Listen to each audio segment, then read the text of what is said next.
স্বাগত। নিয়মিত আয়োজন এখন প্রকাশের সঙ্গে আছে আমি তোফায়েল আহমদ। নির্বাচনী আসনের সীমানা পুনর্নির্ধারণের শুনানি চলছে ইসিতে। এ নিয়ে আজ বেশ উত্তপ্ত ছিল নির্বাচন কমিশন। এদিকে পাক পররাষ্ট্রমন্ত্রীর ঢাকা সফরও বেশ আলোচনার জন্ম দিয়েছে। এসব নিয়ে আলোচনার জন্য আজ স্টুডিওতে আছেন নির্বাচন কমিশনের সাবেক অতিরিক্ত সচিব জেসমিন টুলি এবং নির্বাচন সংস্কার কমিশনের সদস্য ও রাজনৈতিক বিশ্লেষক ডক্টর জাহেদুর রহমান, এবং আমাদের সাথে কিছুক্ষণের মধ্যেই যোগ দেবেন বিএনপির ভাইস চেয়ারম্যান আহমেদ আজম খান। আপনাদের দুজনকে স্বাগত আজকের আলোচনায় যোগ দেওয়ার জন্য। শুরুতে ডক্টর জাহেদুর রহমান, আপনার কাছেই আসি। আপনি আজকে টুলেপার কাছে আসছি পরে। নির্বাচন কমিশনে তো নানান ধরনের কাজ নিয়ে ব্যস্ত, নির্বাচন নিয়ে। আজকেও সীমানা পুনর্নির্ধারণ নিয়ে বিএনপি এবং এনসিপির কর্মীদের তর্ক বিতর্কে বেশ উত্তপ্ত ছিল নির্বাচন কমিশন।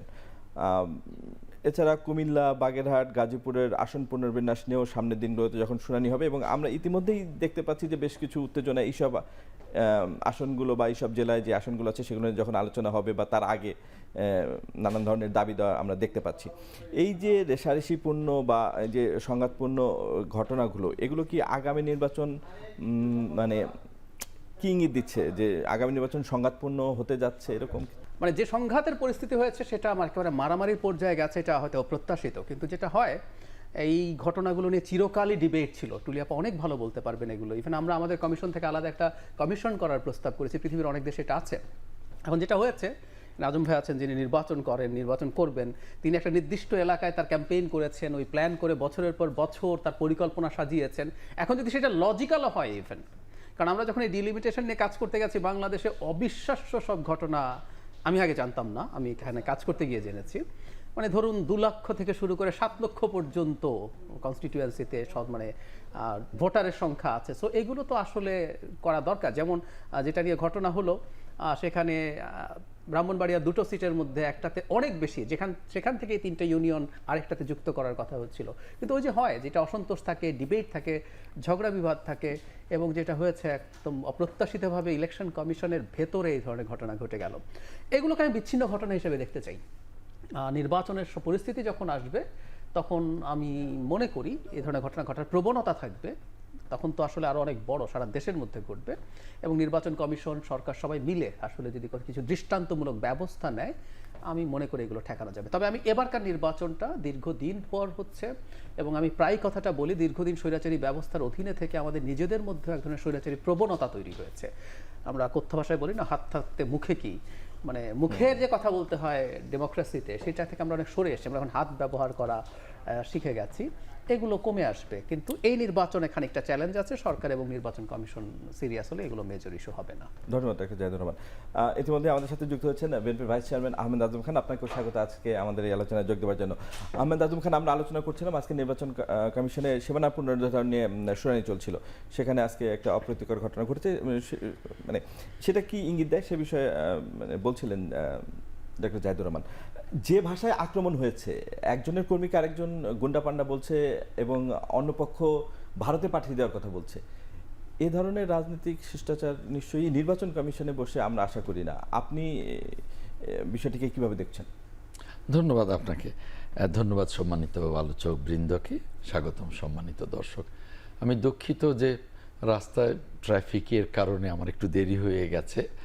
তো যে কথাটা আপনি বলছিলেন, এই যে আজকে নির্বাচন কমিশনের যে ঘটনাটা, আমি সারাদিন এতগুলো মিটিংয়ে ব্যস্ত ছিলাম যে আমি পুরোপুরি ঘটনাটা জানি না। যেহেতু পুরোপুরি ঘটনাটা জানি না, সেই হেতু এ নিয়ে সে ধরনের সুস্পষ্ট কোনো মন্তব্য আমি করতে পারবো না। তবে এই বিষয়টা কোনো বিষয়েই কোনো অপ্রীতিকর ঘটনা ঘটুক, সেদিকে আমাদের লক্ষ্য রাখা উচিত। কারণ সামনের যে নির্বাচন, এই নির্বাচন বহু আকাঙ্ক্ষিত একটি নির্বাচন, যে নির্বাচনের জন্যে গত 15 বছরে শত শত মানুষ গুম হয়ে গেছে, যে অবাধ এবং সুষ্ঠু নির্বাচন চাওয়ার কারণে শত শত মানুষ খুন হয়ে গেছে বিএনপির নেতাকর্মী, যে অবাধ এবং সুষ্ঠু নির্বাচন চাওয়ার কারণে বিএনপির নেতাকর্মীদের বিরুদ্ধে 60 লক্ষ মামলা হয়েছে। আমার নামেও অসংখ্য মামলা ছিল, ম্যাডাম খালেদা জিয়ার নামে যে সমস্ত মামলা হয়েছে, আমাদের নেতা জনাব তারেক রহমানের নামে, মির্জা ফখরুল ইসলাম আলমগীরের নামে, এমন নেতাও আছে যার নামে 300 মামলা হয়েছে। তো এই মামলাগুলো কেন হয়েছে? শুধু একটি অবাধ এবং নিরপেক্ষ নির্বাচন চাওয়ার জন্য। সারা জাতি গত 3টে নির্বাচনে ভোট দিতে পারে নাই এবং গণতন্ত্র একবারে মুখ থুবড়ে পড়েছিল, যে কারণে গণতন্ত্র না থাকার কারণে অর্থনীতি মুখ থুবড়ে পড়েছিল, ব্যাংকিং ব্যবস্থা একেবারে দেউলিয়ার পর্যায়ে পড়ে গিয়েছিল। বলতে গেলে সমগ্র জাতি আমরা একটা ফ্যাসিবাদী শাসনের জাতাকলে পিষ্ট ছিলাম। আর সেজন্যেই আমি মনে করি যে সামনের নির্বাচনটা জনগণের কাছে, আমাদের মতো রাজনৈতিক দল এবং রাজনৈতিক কর্মীদের কাছে বহুকাঙ্ক্ষিত নির্বাচন, এবং এই নির্বাচনের মধ্য দিয়েই আমরা গণতন্ত্রের যাত্রায় ফিরে যেতে চাই এবং একটি সমৃদ্ধ বাংলাদেশের যাত্রায় ফিরে যেতে চাই। সেই ক্ষেত্রে এই যে আজকের ঘটনা, আমি আগেই বলেছি যে কি ঘটনা আমি জানি না, আমি ব্যস্ত থাকবার কারণে। যে ঘটনাই ঘটুক, এই ধরনের কোনো ঘটনাই যাতে না ঘটে সেদিকে আমাদের সকলেরই অত্যন্ত সজাগ থাকা দরকার আছে। কারণ আমি মনে করি আগামী নির্বাচনটা অত্যন্ত চ্যালেঞ্জের। নির্বাচন যাতে না হতে পারে সেজন্যে দেশে এবং দেশের বাইরে বহু ষড়যন্ত্র কাজ করছে। সকল ষড়যন্ত্রকারীদের কথা হলো যেভাবেই হোক নির্বাচনটাকে ঠেকাতে হবে। আর নির্বাচনটাকে ঠেকাতে পারলে বাংলাদেশের উন্নয়নকে ঠেকানো যাবে, গণতন্ত্রকে ঠেকানো যাবে, সমৃদ্ধিকে ঠেকানো যাবে। অতএব আমরা যারা বাংলাদেশকে চিন্তা করি, বাংলাদেশের মঙ্গল চিন্তা করি, তাদেরকে অত্যন্ত সচেতনভাবে এই বিষয়গুলো দেখা দরকার এবং অত্যন্ত সচেতন থাকা দরকার। ধন্যবাদ আহমেদ আদম খান। জেসমিন টুলি, আপনি দীর্ঘদিন নির্বাচন কমিশনে কাজ করেছেন। কালকেই আমরা দেখলাম যে রাজশাহীতে নির্বাচন কমিশন প্রধান নির্বাচন কমিশনার বলেছেন সিইসি যে কোনো ধরনের প্রভাব যদি নির্বাচন কমিশনের কাজে কেউ খাটাতে আসে তাহলে তিনি পদ ছেড়ে দিবেন। সাফ কথা তার। এখন অন্তর্বর্তী সরকার ক্ষমতায় আছে, আমরা দেখেছি অন্তর্বর্তী সরকার ক্ষমতায় থাকলে তো কোনো ধরনের প্রভাব খাটানোর কথা না, আমরা তো দলীয় সরকারের অধীনে নির্বাচন করছি না। তাহলে এ ধরনের কথা বলার কারণ কি? শুধু কথার কথা, নিজের অবস্থান পরিষ্কার করার কথা? আপনার কি মনে হয় যে এ ধরনের রেটরিক আসলে কি প্রয়োজন আছে, বা আদৌ এরকম ব্যাপার আছে কিনা যে সরকারের সাথে নির্বাচন প্রসঙ্গ আসলে, আপনি যেহেতু বিভিন্ন সময় নির্বাচন কন্ডাক্ট করেছেন, সরকারের সাথে নানা ইস্যুতে দ্বন্দ্ব হয় আসলে? আপনাকে অনেক ধন্যবাদ এবং আমার সহ আলোচকদের ধন্যবাদ। আসলে জানেন, গণতন্ত্রের প্রথম ধাপ যেটা, সেটা হলো যে আপনি কথা বলবেন, আপনার মতকে আমি শ্রদ্ধা করবো, কিন্তু আমি আমার মতটাও বলবো। আর আমাদের প্রধান নির্বাচন কমিশনার ঠিক এই কথাটা এই পর্যায়ে এসে কেন বলেছে তা আমি জানি না, কিন্তু সরকারের পক্ষ থেকে যদি কোনো চাপ থাকেও সেটা প্রোটেক্ট করার মতন ক্ষমতা সাংবিধানিকভাবে, আইনগতভাবে নির্বাচন কমিশনকে দেওয়া হয়েছে। এবং নির্বাচন কমিশনের উপর একটা চাপ থাকতেই পারে, পলিটিক্যাল পার্টির চাপ থাকতে পারে, ক্যান্ডিডেটদের চাপ তারা সেটা আইন অনুযায়ী হ্যান্ডেলিং করবে, এটা স্বাভাবিক। প্রকাশ্যে একজন প্রধান নির্বাচন কমিশনার যদি বলে যে এই চাপ থাকলে আমি পদত্যাগ করব, চাপটা উনি কিভাবে ট্যাকেল করবেন, কিভাবে ব্যালেন্স করবেন, কিভাবে ভারসাম্য করবেন, এটাই তো ওনাকে প্রুফ করতে হবে আসলে। কারণ নির্বাচনটা এমন একটা জিনিস, বিশেষ করে আমাদের দেশে গণতন্ত্রটা বলতে যেটা বুঝছে যে আমাকে যে কোনো মূল্যেই জিততে হবে। যেহেতু আমি এই মনোভাব পোষণ করে, তার মানে আমি অনেক কিছু আনরুলি কাজ করব বা ইরেগুলেট করব। ইলেকশন কমিশন আছে, সেই রেফারির দায়িত্ব যে আমাকে ওখানে থামাবে, একটা লিমিটের পর থামাবে। আপনি শুরুতে যেটা জাহিদ ভাই বললেন, যেটা বললেন যে সীমানা নির্ধারণ নিয়ে যেটা হচ্ছিল, হ্যাঁ, সীমানা নির্ধারণ নিয়ে যেটা হয়েছে সেটা কেমন ব্যাপার যে হ্যাঁ, বাগেরহাটের একটা আসন কেটে গাজীপুরে গেছে। বাগেরহাটে মানুষের সেন্টিমেন্ট তো লাগবেই, ওখানে যারা হরতাল হচ্ছে এবং সেখানে যারা পলিটিক্যাল লোকজন যারা কাজ করেছে তারা তো ওখানে দীর্ঘদিন ধরে কাজ করেছে, তাদের একটা অন্যরকম অনুভূতি, সেই অনুভূতিটাকে সম্মান জানানো তো সবারই উচিত। এবং গাজীপুরে যেটা কাটা হয়েছে, আমার মনে হয় গাজীপুরে আনাতে হয়েছে সমস্যাটা কি, ওখানে কিন্তু ভাসমান বিপুল বেশি, যেহেতু ওখানে কল কারখানায় আর আমাদের যে পলিসি যদি আমরা যদি জনসংখ্যা দেখে ব্যালেন্স করতে চাই, তাহলে দেখা যাবে যে সমস্ত আসনগুলোই আমাদের শহর এলাকায় চলে আসছে। সিটি কর্পোরেশন, এই গাজীপুরের মতন যেখানে জনবহুল, যেখানে শিল্প কারখানাগুলো, সেসব জায়গায় চলে আসবে। কিন্তু শুনানিকালীন একটা দল বা একটা গোষ্ঠীর মধ্যে এই অপ্রীতিকর, তার মানে গণতন্ত্র জায়গাটা ওনারা মানুষকে দেখাচ্ছে আমরা গণতন্ত্র প্রথম ধাপটাই তো ওনারা লঙ্ঘন করছে। তাহলে কিভাবে পরবর্তী ইলেকশন আচরণ বিধিমালা অনেকগুলো ধাপ তো উত্তরণ করতে হবে। সেটাই। তা শুরুতে এরকম হোঁচট খাওয়া বা এরকম করা, এটা দৃষ্টিকটু। যদিও আমি মনে করি যে ওনারা সমাজে চলবে এবং ভবিষ্যতে নিশ্চয়ই ওনারা এটা চিন্তা করবেন যে না, এই পর্যায়ে আসা উচিত না যা ভোটাররা বা নাগরিকরা আমাদের সম্বন্ধে বিরূপ মন্তব্য করে। শুধু এই বিষয়টা না, আজকে কুমিল্লারও আসন ছিল শুনানিতে, সেখানেও কিন্তু বেশ শোডাউন হয়েছে, লোকজন আনা হয়েছে, তর্ক বিতর্ক হয়েছে। হ্যাঁ, তর্ক বিতর্ক তো ঠিক আছে, কিন্তু এমন অপ্রীতিকর হওয়াটা ঠিক না। তর্ক বিতর্ক তো হবেই। আপনার মতের সাথে নেতাকর্মী এনে শোডাউনের ইস্যু ঘটনা ঘটেছে। হ্যাঁ, শোডাউনটা ওই পর্যায়ে নেওয়া উচিত না যা বিশৃঙ্খলা রূপান্তরিত হয়। এবং ইলেকশন কমিশন এমন একটা বডি, তারপর আস্থা রেখে তো নির্বাচনটা আগাতে হবে আমাদের। নির্বাচন কমিশনের পর যদি আস্থাহীনতা এসে যায়, তাহলে তো তিনি তো নির্বাচন পরিচালনার জন্য খুবই মুশকিল হয়ে উঠবে। সেই জন্য আস্থার জায়গাটা রাখার জন্য ওনাদের সম্মান ওনাদের দেওয়া উচিত, আমি তাই মনে করি। মানে এই সুযোগে আরেকটি প্রশ্ন করে রাখতে চাই, সেটা হচ্ছে যে এই যে প্রধান নির্বাচন কমিশনের সাংবিধানিক অধিকার বা একজন মানে মর্যাদাবান বা একজন নিরপেক্ষ সিইসি পেতে আমাদের কেন সবসময় নির্দলীয় সরকার থাকতে হয়? আমরা তো দলীয় সরকার অধীনে সেই রকম দেখিনি, সেই রকম ডাকাবুকো সিইসি।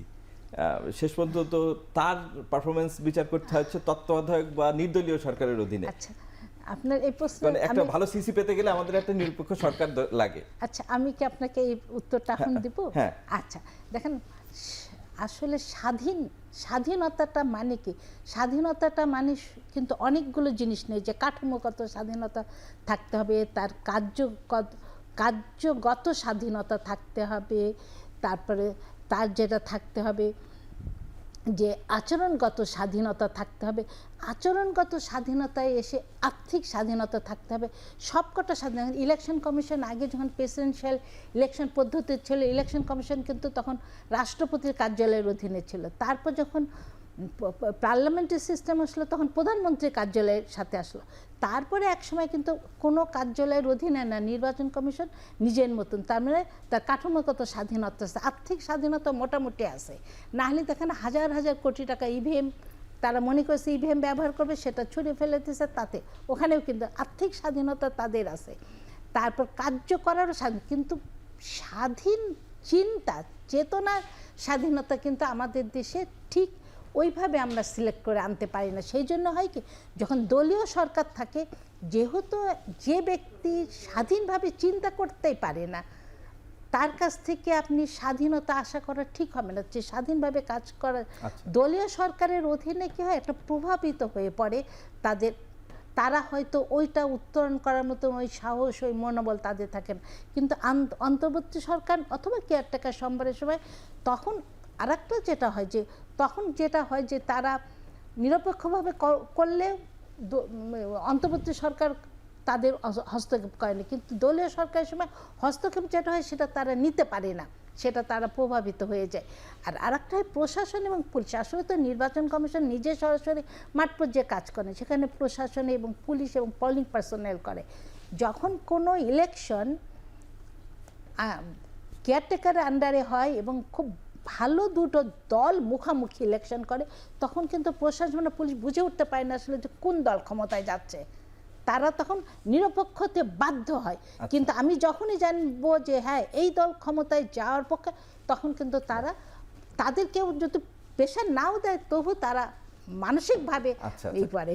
বুঝতে পারি। ধন্যবাদ জেসমিন টুলি। ডক্টর জাহিদুর রহমান, আপনি এই মুহূর্তে দাঁড়িয়ে একটা জাতীয় নির্বাচন অনুষ্ঠানের কি চ্যালেঞ্জ দেখতে পাচ্ছেন?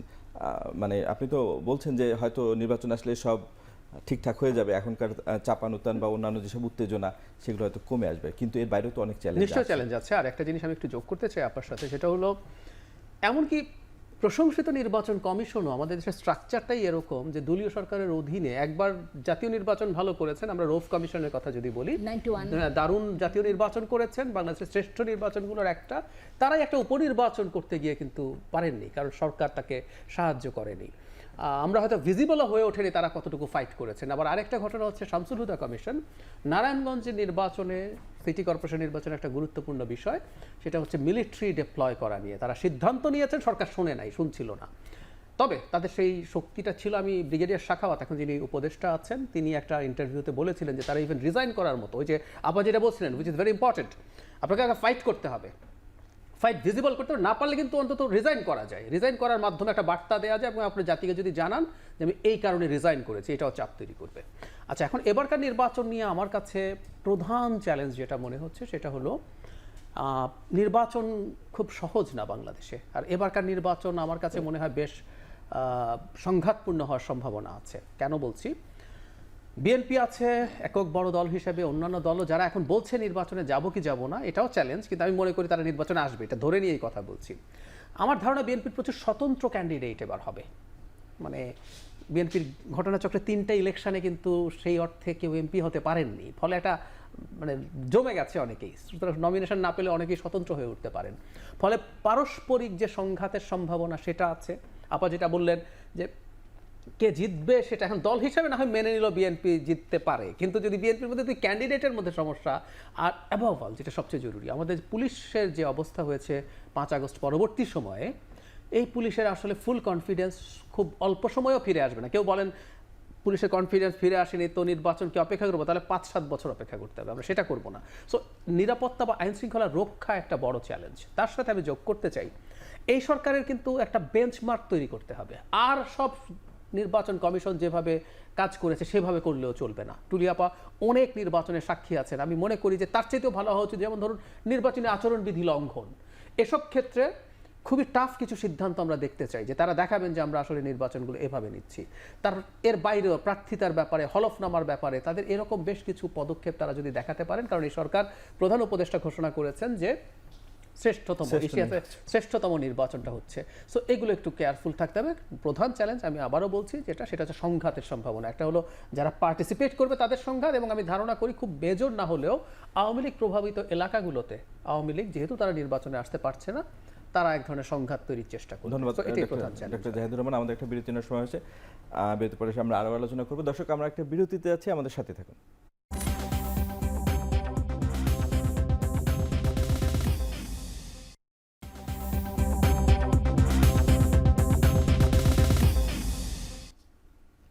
বিরতির পর আবারও ফিরলাম আজকের আলোচনায়। আহমেদ আজম খান, আপনারা একসময় নির্বাচনী রোডম্যাপ ব্যাপারে বেশ সরব ছিলেন, এখন আর এই বিষয়ে কিছু কথা বলতে শোনা যায় না, যেহেতু নির্বাচন কমিশনও বলেছে নির্বাচনী রোডম্যাপ দিবে। গত সপ্তাহে দেওয়ার কথা ছিল, দিতে পারেনি, খসড়া হয়েছে, এই সপ্তাহে হয়তো নির্বাচনী রোডম্যাপ দিবে। তো নির্বাচনী রোডম্যাপ ঘোষণার সময় আসছে, এই সময়ও একটি দল বলছে বা একাধিক দল বলছে নির্বাচন হতে দেওয়া হবে না, এটা না হলে ওটা, ওটা না হলে এটা। এগুলোকে আপনি কি মনে করেন, দর কষাকষির কৌশল নাকি? দেখুন, এটা দর কষাকষির কৌশলের চেয়ে আমি মনে করি শঙ্কা আছে নির্বাচন না হওয়ার, নির্বাচনী না হওয়ার এখনো শঙ্কা আছে। আপনি বোধ করেন সেটি? আমি আজকে সারাদিন নানা জনের কাছে, আজকে সারাদিন নানা জনের কাছ থেকে আমি ফোন পেয়েছি যে তারা অনুভব করছে যে নির্বাচন হবে না, তাদেরকে অনেকেই চ্যালেঞ্জ করছে। তো এই যে জিনিসগুলো, এটা তো ভালো না, এটা এক ধরনের অশনি সংকেত। কারণ নির্বাচন না হলে কতিপয় 2-1টি রাজনৈতিক দলের লাভ হতে পারে, কারণ তারা ইতিমধ্যে সরকারের বিভিন্ন সুবিধাভোগী।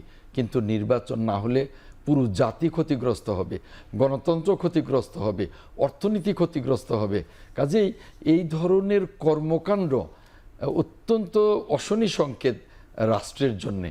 তো এগুলো তো আমাদের কারোর কাছেই কাঙ্ক্ষিত না। এবং এই যে দর কষাকষির বিষয়ে বললেন, দর কষাকষির বিষয়ে যদি থাকে সেই বিষয়গুলো তো আলাদাভাবেও সাইডলাইনে অনেক বৈঠক করে আলোচনা করা যায়, কিন্তু নির্বাচন হতে দেব না দর কষাকষির এইটা কিন্তু ভাষা হতে পারে না। নির্বাচন হবে না, এক ছেলে বলছে, ছেলেই বললাম, তরুণ এক নেতা, তিনি অনুভবই করেন না যে তিনি জাতীয় রাজনীতিতে এসছেন, তার বক্তব্য, বিবৃতি, কথাবার্তা দায়িত্বশীল কতটা থাকা উচিত, তার বোধহয় সেই অনুভূতিতেই নেই, কারণ ওই ম্যাচুরিটি আসে নাই। সে বলে ফেলছে নির্বাচন হতে দেব না বা নির্বাচন হবে না। তো এই ধরনের কথাবার্তা, বা আরেকটি দল তারা একদিকে 300 আসনে নমিনেশন দিয়ে ফেলেছে এখন থেকে 6 মাস আগে, এখন তারা বলছে যে পিআর ছাড়া নির্বাচন হবে না। তো পিআর হলে তাহলে 300 আসনে নমিনেশন দিয়েছেন কেন? নমিনেশন দিলে তো আর পিআরের প্রশ্ন নেই, পিআরে তো কোনো নমিনেশন নেই, কোনো প্রার্থী নেই। তো এই যে দ্বিচারিতাগুলো এই দুই একটি দলের ভেতরে দেখছি, আসলে তাদের ইন্টেনশন হলো যে তারা পরোক্ষভাবে ক্ষমতা এনজয় করছে, যাতে নির্বাচন না হয়, এটাই তাদের এখন মূল লক্ষ্য। কিন্তু নির্বাচনটা না হলে যে পুরো জাতি ক্ষতিগ্রস্ত হবে, এতে তাদের কিছু যায় আসে না। এটার অত্যন্ত স্থূল চিন্তা। সেই জন্য আমি মনে করি যে এই ধরনের চিন্তা থেকে তাদের বেরিয়ে আসতে হবে এবং পুরো জাতিকে সচেতন এবং ঐক্যবদ্ধ থাকতে হবে এদের বিরুদ্ধে, যে না, আমরা জাতিকে ক্ষতিগ্রস্ত হতে দিতে পারি না কোনোভাবেই। ধন্যবাদ আহমেদ আজম খান। ডক্টর জাহিদুর রহমান, মানে নির্বাচন কমিশনে মানে যেই মানে নির্বাচনের সাথে একটা জুলাই সনদের একটা ইফ অ্যান্ড বার্ডস আছে কারো কারো দাবির ক্ষেত্রে।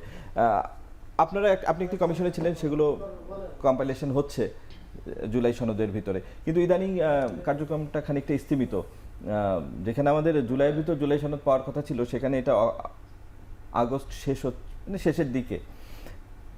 আপনি কি দেখছেন যে জুলাই সনদ একটা চ্যালেঞ্জ হয়ে যাবে কিনা শেষ পর্যন্ত ইলেকশন মানে অনুষ্ঠানের ক্ষেত্রে? আমি আসলে চ্যালেঞ্জ হবে বলে মনে করি না, কারণ এটা তো একটা কোনো সমাধান আমরা দেখছি না। এটা ফাইনালি বাস্তবায়ন নিয়ে কিন্তু যথেষ্ট কথাবার্তা হচ্ছিল এই মাসেই, সামনের মাসে আবারও নিশ্চয়ই অন্য আলোচনা। প্রায় বলি কথাটা, এটা একটু খারাপ শোনায়, কিন্তু আসলে সব সারা পৃথিবীর নিয়মই এটা। রাজনৈতিক দল এবং রাজনীতিবিদরা যা যা বলেন সব কথাকে আক্ষরিকভাবে নিতে হয় না। কিন্তু আমরা তো পিছিয়ে আছি কিনা ডেডলাইনে? খুব পিছিয়ে নেই। খেয়াল করি, এখন ধরুন ইফস অ্যান্ড বার্ডস আছে, সত্যি কথা। যেমন ধরুন, আমি নাম ধরে বলি, এনসিপি বলছে তারা যদি গণপরিষদ হয়ে একটা নতুন সংবিধান লেখার ব্যাপারে ঐক্যমত্য না হয় জুলাই সনদের মাধ্যমে, তাহলে তারা নির্বাচনে না যেতে পারে। জামায়াত ইসলামী তো আরো র্যাডিক্যাল কথা, যেটা ঐক্যমত্য কমিশনের আলোচনায় ছিলই না, লোয়ার হাউসের প্রপোর্শনাল রিপ্রেজেন্টেশন না হলে তারা নির্বাচনে যাবেন না। এখন ঘটনাটা হচ্ছে এই প্রত্যেকটাকে আসলে আনা হয়েছে ইস্যু হিসেবে সামনে চাপ প্রয়োগের জন্য। আমরা ধারণা করি ব্যাক এন্ডে যথেষ্ট আন্ডারস্ট্যান্ডিংয়ের চেষ্টা হচ্ছে, নেগোসিয়েশনের চেষ্টা হচ্ছে এবং চাপ প্রয়োগের চেষ্টা হচ্ছে। কারণ জামাত এবং এনসিপির হাতে একটা অস্ত্র উঠে গেছে। আওয়ামী লীগ যেহেতু নির্বাচনে পার্টিসিপেট করতে পারবে না, তারা নিশ্চিতভাবেই, এখনো নিষিদ্ধ হয়নি, কিন্তু তাদের কর্মসূচি নিষিদ্ধ হওয়ার কারণে সিইসিও বলেছেন তারা নির্বাচনে পার্টিসিপেট করতে পারছে না। ফলে দুজনের হাতে একটা ল্যাভারেজ তৈরি হয়েছে। তারা দুজন যদি ঘোষণা করে যে তারা নির্বাচনে যাবে না, জামায়াত বাংলাদেশে এই মুহূর্তে ঘটনাচক্রে second largest party, gap is huge. এনসিপির শক্তি আমরা এখনো জানি না, তারা কোনো নির্বাচনে পার্টিসিপেট করে নাই, কিন্তু যেহেতু এর মধ্যে আমাদের এই মুভমেন্টের ফ্রন্ট লাইনাররা ছিলেন, এই আপরাইজিংয়ের ফ্রন্ট লাইনাররা ছিলেন, সেটার গুরুত্ব আছে। তারা যদি না যায়, বিএনপি কিন্তু একটা ঝামেলার পজিশনে পড়ে যায়। তখন মাঠে তার বিরুদ্ধে নির্বাচন করার মতো কিন্তু তেমন কেউ নেই। জাতীয় পার্টি খানিকটা আছে, এর বাইরে সব তার নিজের দিকের লোকজন। এখন এই চাপটাই বিএনপির উপরে তৈরি করে আমি ধারণা করি তারা বিএনপিকে কিছু জিনিস মানাতে চায়, বিএনপির কাছে থেকে কিছু জিনিস পেতে চায়। সেজন্য আমি মনে করি জুলাই সনদ আসলে মেজর ক্রাইসিস হবে না, কারণ এখনও জুলাই সনদের বাকি যেটুকু আছে সেটাকে আমরা কীভাবে ইমপ্লিমেন্ট করব, সেই আলোচনা খুব লম্বা সময়ও প্রয়োজন নাই। ঐক্যমত্য হলে হয়ে যেতে পারে, কিন্তু ওটা আসলে অন্য জায়গায় হতে হবে, এটা ঐক্যমত্য কমিশনের সামনে হতে হবে বলে বা হবে বলে আমি মনে করি না। ধন্যবাদ ডক্টর জাহিদুর রহমান। জেসমিন টুলি, এই সপ্তাহেই মানে খসড়া হয়ে গেছে রোডম্যাপের, নির্বাচনী রোডম্যাপ নিয়ে একসময় যেটা আমি আহমেদ আজম খানকে বলছিলাম, তারা একসময় খুব উচ্চকিত ছিল, বাট এখন যেহেতু হয়তো নির্বাচনের ডামাডোল বা তারা মনে করছে যে নির্বাচন সামনে আছে বা রোডম্যাপের একটা ঘোষণা এসছে, এ সপ্তাহে দিবে। নির্বাচনী রোডম্যাপ ঘোষণা হলে আসলে কি হবে? মানে নির্বাচন আনুষ্ঠানিকভাবে শুরু হয়ে যায় তফসিল ঘোষণা হলে, কিন্তু নির্বাচনী রোডম্যাপে আসলে কি কি থাকে বা এই রোডম্যাপের জন্য বিএনপি একসময় অনেক বেশি সরব ছিল। তো এই নির্বাচনী রোডম্যাপ হয়তো এ সপ্তাহেই ঘোষণা হবে। এই নির্বাচনী রোডম্যাপে আসলে কি থাকে বা নির্বাচনী রোডম্যাপ ঘোষণা হলে কি পরিবর্তন রাজনীতিতে আসবে বলে আপনি মনে করেন? আচ্ছা, প্রথমে বলি যে বিএনপি এর আগে রোডম্যাপ নিয়ে খুব বলছিল যে তার নির্বাচনের রোডম্যাপ চাই, কিন্তু যখন ফেব্রুয়ারিতে নির্বাচন হবে এই কথাটা নিশ্চিত হয়ে গেছে, তখন তো রোড ম্যাপটা আসলে কি নির্বাচনে বিভিন্ন কার্যক্রমগুলোকে আলংকারিক বিষয় হয়ে গেছে। যে প্রতিফলিত করে যে হ্যাঁ এখন আমি এই সময়ের মধ্যে সীমানা নির্ধারণ করব, এই সময়ের মধ্যে ভোটার তালিকা আপডেশন করব, আমরা এই সময়ের মধ্যে নির্বাচনে মালামাল করে, এই সময়ের মধ্যে প্রশিক্ষণ, এই সময়ে জনবল তৈরি করব, এই জিনিসগুলোই আসে। ভোট কেন্দ্র এই সময়ের মধ্যে আসবে। তা সেই জন্য বিএনপির পক্ষ থেকে এখন যেহেতু নির্বাচনটা হচ্ছে মোটামুটি নিশ্চিত, তাহলে রোডম্যাপটা তো আসবে, কারণ ইলেকশন তার নিজের সাথেই রোডম্যাপটা করবে যে কখন কোন কাজটা শেষ করবে। আমি আর একটা কথা একটু সামান্য বলতে চাই, এই যে যেটা ইলেকশন যে চ্যালেঞ্জ যেটা জাহিদ ভাই বললো, তার সাথে আমি এবারকার ইলেকশন কিন্তু একেবারে ভিন্ন মাত্রা অন্যবারের চাইতে। দেখেন আর এই যে এই কারণে চ্যালেঞ্জগুলো ডিফারেন্স, এবার ইলেকশন কমিশন বেশ নতুন কতগুলো জিনিস কিন্তু, যে প্রবাসীদের ভোটার, এখন কিন্তু আমরা জানি না যে আসলে কোন পদ্ধতিতে এটা অ্যাপ্লাই করবে। এবং আমাদের বিদেশে আমাদের প্রায় 1.5 কোটির কাছাকাছি ভোটার, 1 কোটি 20-এর কাছাকাছি ভোটার আছে। আচ্ছা, দ্বিতীয় আবার দেশের মধ্যে আমাদের প্রায় 17 থেকে 20 লক্ষ লোক যারা সরাসরি নির্বাচনে কাজ করবে, বিশেষ করে আপনাদের মতন বিভিন্ন চ্যানেলের লোকজন কাজ করে, পর্যবেক্ষক করে, তারপরে পোলিং পার্সন, তারাও কিন্তু দেশের মধ্যে থেকেই ভোট দিতে পারে না সেদিন। সে ব্যবস্থাটাও কিন্তু এবার হাতে নেওয়া উচিত, যেহেতু আমরা প্রবাসীদের জন্য করছি। দ্বিতীয় যে চ্যালেঞ্জটা, আইন শৃঙ্খলাটা আসলে একটা বড় চ্যালেঞ্জ হিসাবে দেখা দিবে। ইলেকশনে এমনি কিন্তু মব সৃষ্টি হয়, যখন কোনো দল হেরে যায় বা কোনো প্রার্থী হেরে যায়, নিমেষের মধ্যে মানে কয়েক সেকেন্ডের মধ্যে হাজার হাজার লোক নিয়ে এসে ফেলে, নিয়ে এসে রেজাল্টের যে সমস্ত মালামাল থাকে চিন্তা করে নিয়ে চলে যায়। মানে এই মব কালচার থেকে কিন্তু এখন আরও বেশি হয়েছে, এখন সাধারণ মানুষের কবলে পড়ে যাচ্ছে এর মধ্যে। সেই জন্য আইন শৃঙ্খলা পরিস্থিতি মানে অস্বাভাবিকভাবে আমাদের উন্নতি করতে হবে, মানে ধীর গতিতে আস্তে আস্তে যে উন্নতি হলেও কিন্তু হবে না, এই একটা। দ্বিতীয় যেটা যে এই যে দলগুলো বলছে যে আমরা ইলেকশনে যাব না করতে, এখন বলছে যাব না, এরপরে বলে করতে দেব না, এই কথাগুলো তো কারণ এটা আমাদের পলিটিক্যাল হিস্ট্রি। বিএনপিও এই কথা বলেছে, অনেকবার করেছে, আওয়ামী লীগও এই কথা বলেছে। এটা আমাদের মানে আজকে যারা বলছে তারা তো নতুন কিছু বলছে না, পুরোনো জিনিসে তারা ফিরাই বলছে। তা আসলে তো আমরা পুরোনোর মধ্যেই ঘুরপাক খাচ্ছি, নতুন কোনো বন্দোবস্ত কিছুই হয়নি। সেই জন্য এই ইলেকশনটা কিন্তু মনে হচ্ছে না যে এটা অন্তর্বর্তী সরকারকালীন নির্বাচন হচ্ছে, আমরা খুব স্মুথলি করতে পারবো। আসলে সেরকম কিন্তু না, এবার অনেক কঠিন নতুন সমস্যার সম্মুখীন। তারপর আর একটা সোশ্যাল মিডিয়ায় এবার প্রথম আসতেছে সোশ্যাল মিডিয়ায় প্রচারণা। এখানে তো ম্যাসাকার হওয়ার মতন অবস্থা হবে, যে সমস্ত কন্টেন্ট আসবে এআই বেস করে, ভোটাররা সাংঘাতিকভাবে বিভ্রান্ত করে দেবে। একটা সৎ ভালো ক্যান্ডিডেটকে এমনভাবে কয়েক সেকেন্ডের জন্য প্রচার দিতে পারে, ভোটাররা দ্বিধাদ্বন্দ্বে পড়ে যেতে পারে। মানে এই কাজগুলো ইলেকশনের কমিশনের কাছে একেবারে নতুন। পোস্টাল প্রবাসীদের ভোটার, এই এআই বেস সোশ্যাল মিডিয়া প্রচারণা, সেই জন্য ইলেকশন কমিশনের হাতে কিন্তু মাত্র 5 মাস না 4 মাস সময় আছে। 4 মাসের মধ্যে কিন্তু তার অনেকগুলো কাজ আছে, কারণ প্রবাসীদের কাজটাও জটিল একটা পদ্ধতি। শেষ পর্যন্ত কি শেপে যাবে সেটা আমরা এখনো মানে হ্যাঁ, সেই বিষয়টা তো। আর আইন শৃঙ্খলা পরিস্থিতি তো দেখেন, ইলেকশন কমিশন যেটা হচ্ছে আইন শৃঙ্খলা পরিস্থিতি নিয়ে তাকে কিন্তু এখন থেকে কাজ করা উচিত, যে আমরা কিভাবে এগুলো উত্তোলন করব। কিন্তু এইটা যদি না হয়, পুলিশের যে জাহিদ ভাই বলছিল সম্ভবত, হ্যাঁ জাহিদ ভাই বলছিল, পুলিশের দেখেন মনোবল কিন্তু ওই পর্যায়ে এখনও উঠে আসেনি। এখনও তারা অনেকটা কেমন বলবো মানে সাহস করে যে কাজ করা, আগায় যাওয়া, সেরকম কিন্তু সেই পরিস্থিতি এখনও পুলিশের মধ্যে আসেনি। পুলিশ একটা বিশাল বাহিনী যারা ইলেকশনের সবচেয়ে বড় ভূমিকা পালন করে। তা এখানে কাজ করা, তারপরে এর আগে যে সমস্ত দলীয় অভিযোগগুলো আসতো কর্মকর্তাদের বিরুদ্ধে, যে তারা দল হয়ে, এবারও যে তারা হ্যাঁ সে পুরনো দল নাই, নতুন আর এক দলের দিকে যে প্রভাবিত হবে না, এটাও কিন্তু বলা যায় না। ধন্যবাদ জেসমিন টুলি। আমাদের আরেকটা বিরতি নেওয়ার সময় হচ্ছে, দর্শক আমরা বিরতি যাচ্ছি, ফিরে আসছি একটু পরে।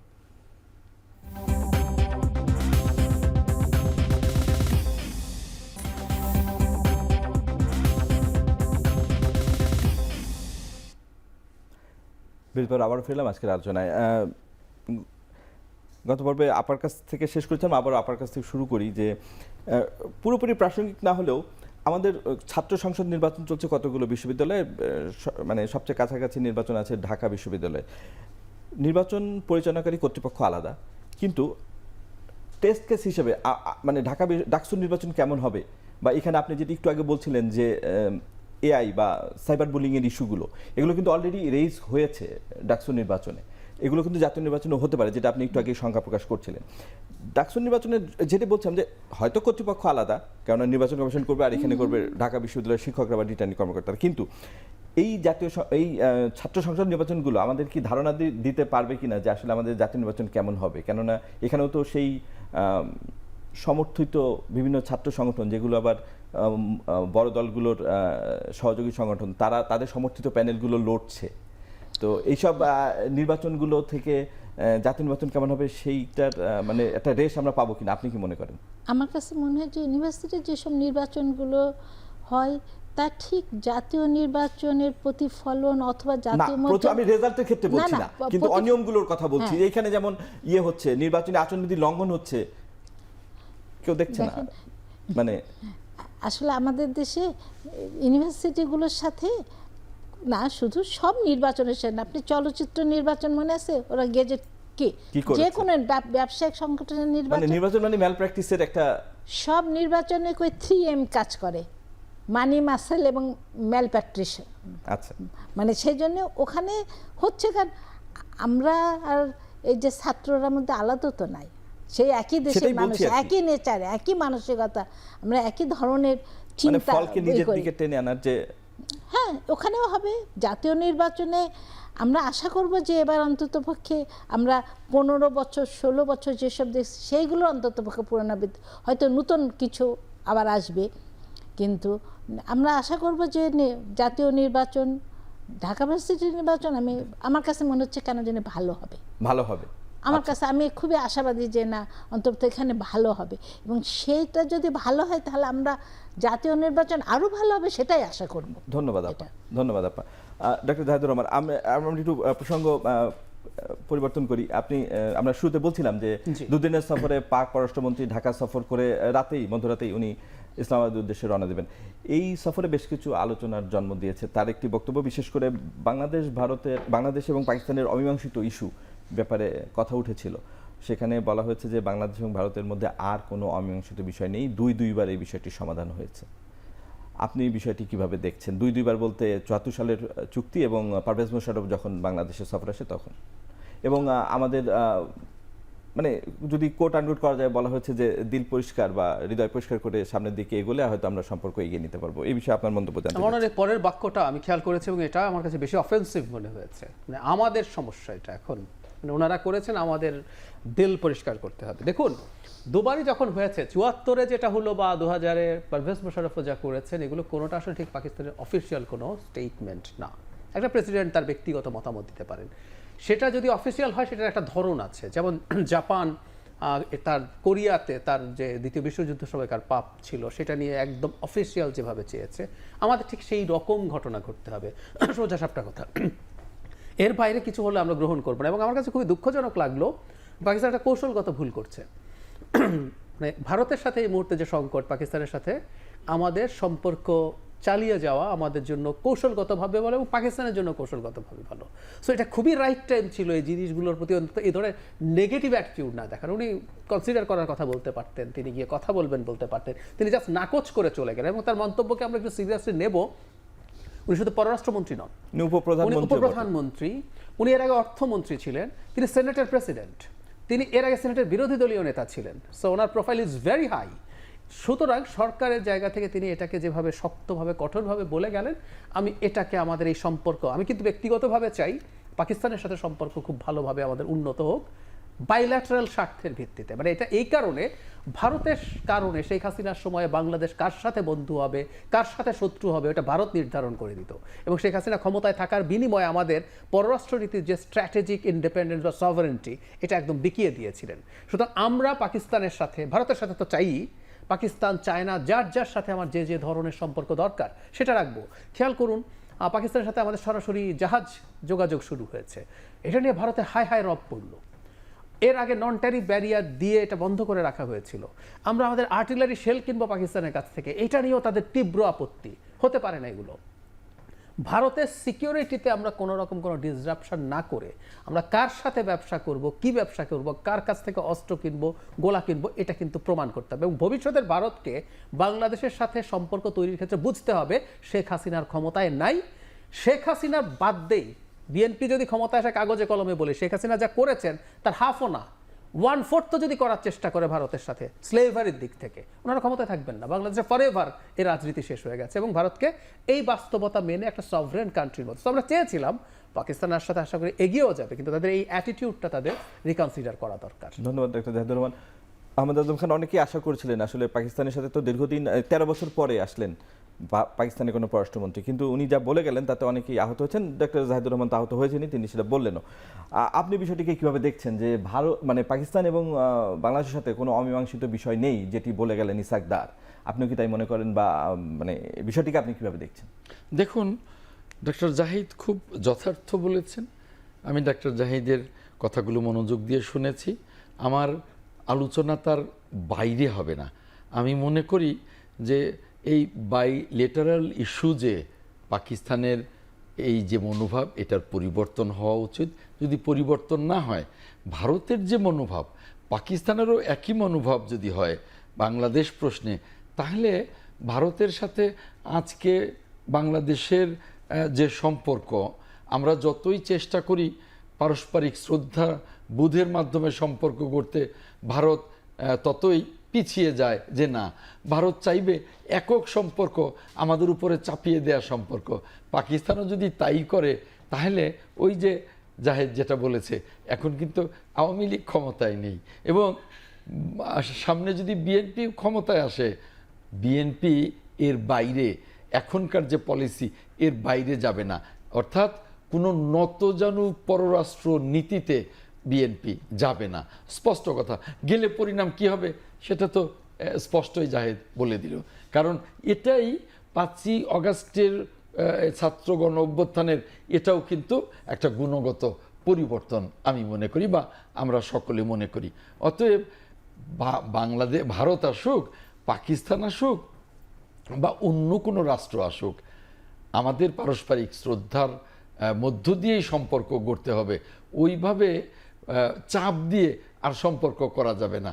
এই পাকিস্তানের সাথে যে সম্ভাবনাটা তৈরি হয়েছিল বা প্রেক্ষাপট তৈরি হয়েছিল, সেটা কিন্তু এই পাকিস্তানের ফরেন মিনিস্টারের বক্তব্যের মধ্য দিয়ে সেটা চলে গেল একেবারেই, আমি মনে করি। কারণ আমাদের হৃদয় পরিষ্কার না, তাদেরই আসলে হৃদয়টা পরিষ্কার হওয়া প্রয়োজন, যে হৃদয়টা তারা পরিষ্কার করতে পারেনি বলে আমরা মনে করি। এতে কিন্তু আমাদের ক্ষতি নেই, আমরা কিন্তু আমাদের মতো পথ চলবো, আমরা অন্য কোনো দিক চিন্তা করব না। আমাদের এই যে কথাটা মনে পড়ে, আমাদের নেতা জনাব তারেক রহমান বলছেন যে দিল্লি নয়, পিন্ডি নয়, নয় অন্য কোনো দেশ, সবার আগে বাংলাদেশ। ধন্যবাদ, ধন্যবাদ আহমেদ খান। জেসমিন টুলি, আপনি বোধহয় এই বিষয়ে কিছু বলার ছিল। আমরা মানে এই যে মানে যেটা আলোচনা হচ্ছিল যে পাকিস্তান বলছে যে অমীমাংসিত কোনো বিষয় নেই, আসলে আমার কাছে মনে হচ্ছে পাকিস্তান যদি খোলামনি কথাটা বলতো, আলোচনা যে আসলে আমাদের তো অনেক, আমাদের তরফ থেকে আমাদের তো অনেক, তাদের কাছে অনেক পাওনা আজও পর্যন্ত অমীমাংসিত রয়েছে অনেক বিষয়। শুধু চাই সম্পদ তা না, সম্পদের সাথে সাথে মানুষের, তাদেরও মানে আমাদের বেশ কিছু মানুষ তাদের আছে, আমাদের ওখানে আছে। তো এই সব মিলায় তারা যে আসলে তার ভাষাটা আমার কাছে খুবই মানে আমাদের একটা স্বাধীন রাষ্ট্রের জন্য এইভাবে বলাটা, আমি জানি না উনি কিভাবে এই কথাটা বললেন। উনি খুবই একজন মানে অনেক পোর খাওয়া একটু ভালো অনেক দিন রাজনীতিবিদ, তার মানে উনি আরেকটু কথাগুলো যদি অন্যভাবে বলতে পারতেন, যে হ্যাঁ উনি এখনই বলার দরকার ছিল না, তো উনি ফিরে যেও কথাটা বলতে পারেন যে ঠিক আছে আমরা যাই, ফিরে যাই, আমি যে এই বিষয়ে পরে আমরা জানাবো বা কথা বলবো, আলোচনা করবো। কিন্তু উনি সরাসরি এইভাবে বলাতে আমার মনে হচ্ছে আমরা বাংলাদেশিরা অনেক আহত হওয়ারই কথা। ধন্যবাদ। শেষ কথা ডক্টর জাহিদুর রহমান, এখনকার আমরা দেখেছি ভারতের আধিপত্য, কিন্তু এখন যে পররাষ্ট্রনীতি চলছে মানে একটু বিশেষভাবে একটা দেশের দিকে ঝুঁকে পড়ছে কিনা, মানে যেটা সবসময় বলা হয় যে ভারসাম্যপূর্ণ কূটনীতি, সেইটা করতে গিয়ে মানে আমাদের একদিক বন্ধ থাকছে কিনা। আমরা জানি যে আমরা আমাদের যেই শাসন ব্যবস্থা ছিল গত 15 বছর, সেখানে একটা দেশের মদদের কারণে সেটা হয়েছে, কিন্তু তারপরও ভারসাম্যপূর্ণ কূটনীতির স্বার্থে এই সরকার এবং আগামীতে যেটা সরকার আসবে তাদের কিভাবে চলা উচিত? কারণ একদিক একেবারে বন্ধ করে দিয়ে চলতে গেলে সেটারও তো নিশ্চয়ই ভারসাম্য থাকতে হবে, কিন্তু একদিক কি আমরা বন্ধ করেছি? আমরা করিনি, তারা বন্ধ করে দিয়েছে। আপনি খেয়াল করুন, শেখ হাসিনাকে রাখা, তাদের অফিস খোলা হচ্ছে, শেখ হাসিনা বসে গালিগালাজ করছেন, আমাদেরকে হুমকি দিচ্ছেন, আমাদের বাণিজ্য বন্ধ করা হয়েছে উল্টোপাল্টা সব আইন বানিয়ে, আমাদের এখানে ভিসা বন্ধ করে দেওয়া হয়েছে। মানে কি বাকি আছে আসলে? ইভেন আমাদের প্রধান উপদেষ্টা তার জায়গা থেকে ভবিষ্যতে সেই চেষ্টা হবে, তিনি মোদির সাথে নিজে বসতে চেয়েছেন, আগ্রহ দেখিয়েছেন, বসেছেন, কথা বলে সম্পর্ক স্বাভাবিকীকরণের চেষ্টা, সুতরাং তাদের দিক থেকে হয় নাই। এখন বাংলাদেশ যদি তার ভারতের প্রতিপক্ষ চায়না, পাকিস্তান ওই বলয়ের দিকে বেশিটা ঝুঁকে যায়ও, এটা পৃথিবীর খুব কমন চর্চা, আপনি অল্টারনেটিভ খুঁজবেন। একটা ছোট উদাহরণ দিই, ভারতে আমাদের এখন চিকিৎসা, আমি এমন রোগীকে চিনি যিনি 2-3 বার কেমো নিয়ে এসছেন ভারতে, উনিই ভিসা পাচ্ছেন না, তার কাছে সব ডকুমেন্ট আছে। তো এখন কি করছে, চায়না কুনমিংয়ে হসপিটাল ডেডিকেট করছে, সস্তায় প্লেন ফেয়ার দিচ্ছে যে তুমি আমার এখানে আসো। এই ঝুঁকে পড়া আসলে অবধারিত হয়ে যায় ওইসব কারণে। বরং রেদার আমি বলবো ভারতকে দেখতে হবে যে সে যে আচরণ করছে তার ফল এটা হয়। এ কথা বলে শেষ করি, শেখ হাসিনার সময় যখন আমেরিকা চাপ দিচ্ছিল সরকারকে, তখন ভারত ঠিক এই কথাটা বলতো যে তুমি ওকে বেশি চাপ দিও না, ও কিন্তু চায়নার দিকে চলে যাবে। তো এখন ভারত আর চাপ দিচ্ছে কেন আমাদেরকে? তো আমরা চায়না বা পাকিস্তানের দিকে যদি যাই বা টু আদার কান্ট্রিজ, তাদেরকে দায়ী করতে হবে, তাদের স্টুপিডিটি এটার জন্য দায়ী। ধন্যবাদ doctor Zahidur Rahman, jasmine টুডি, doctor Zahidur Rahman এবং আহমেদ আজমান, আপনাদের তিনজনকে অসংখ্য ধন্যবাদ আমাদের এই আলোচনায় আজকে যোগ দেওয়ার জন্য। দর্শক, আজ এখানে আলোচনা শেষ করছি, আবারও দেখা হবে সমসাময়িক বিষয় নিয়ে। ভালো থাকবেন, শুভরাত্রি।